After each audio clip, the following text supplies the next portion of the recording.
tunay na labanan. Balitang boxing, pag-uusapan. May bagong pangalan na namang umaangat sa mundo ng boxing.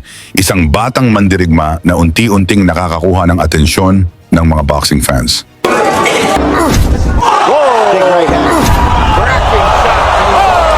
At para sa marami, isa siya sa pinakamalaking pag-asa ng bagong henerasyon ng Philippine boxing. Marami na ang tinawag na susunod kay Manny Pacquiao. Marami ang sumikat, marami ang umingay. Pero karamihan, hindi kinaya ang bigat ng mga inaasahan.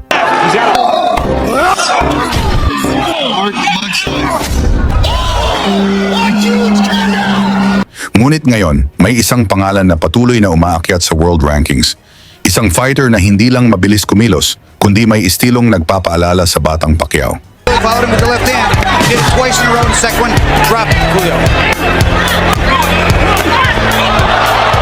Siya ang alaga ng two-division world champion na si Jerry Peñalosa. Si Kenneth Loverboy Lover. Tahimik sa labas ng ring. Simple, disiplinado.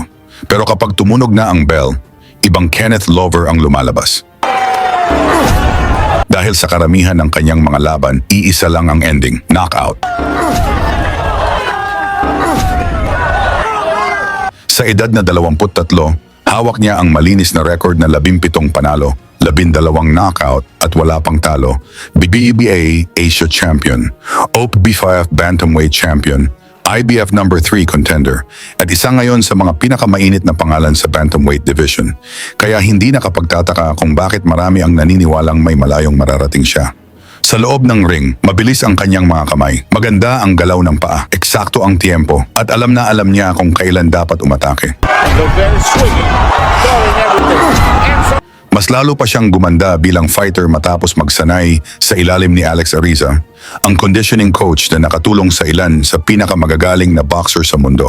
At hindi lang sa Pilipinas niya ipinakita ang kanyang kakayahan. 3 beses na siyang lumaban sa Japan at 3 beses din siyang nagwagi. Pero ngayon, ang pinakamalaking laban ng kanyang karera ang naghihintay. June 6, Japan, IBF Bantamweight Title Eliminator. Sa kabilang sulok, ang undefeated American boxer na si Michael Angeletti may 14 na panalo, 8 knockout, and isang napakalakas na amateur background, mabilis, technical, at gutom din na makalapit sa world title.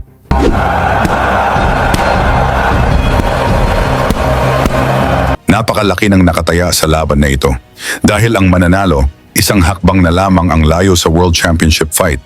Pero para mas maintindihan natin kung bakit maraming naniniwala kay Kenneth Lover, balikan natin ang isa sa kanyang pinakamalaking panalo sa Japan. Sa Osaka, hinarap niya ang Japanese champion na si Tulio De Canarudo. Sa papel, dehado ang Pinoy. Kalaban ang hometown fighter, kalaban ang crowd, at kalaban ang buong arena. Pero pagdating ng unang round, agad ipinakita ni Lover na hindi siya napunta sa Japan para maging bisita lamang. Mula sa unang segundo, agresibo agad siya. Kalma, kumpiyansa, at walang takot. Combinations para rin hindi makasetup yung kalaban niya from Japan. Combinations para rin hindi makasetup yung combinations. Magandang combinations para rin hindi makasetup yung kalaban niya from Japan. Signs of life from Liover. Another jab from Liover.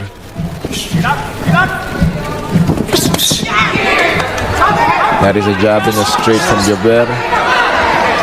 Good setup with the hook. Papasok and down go. Isang mabilis na kombinasyon ang pinakawala ng Pinoy. Sinundan agad ng isang malinis na suntok.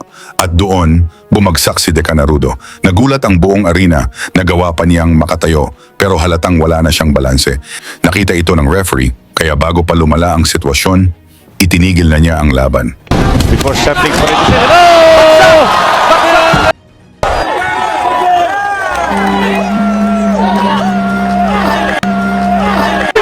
Bagsak po ang kalabang Hapon. And that is it. Panalo si Kenneth Lover. Technical knockout. Sa loob lamang ng halos 1 minuto ng unang round.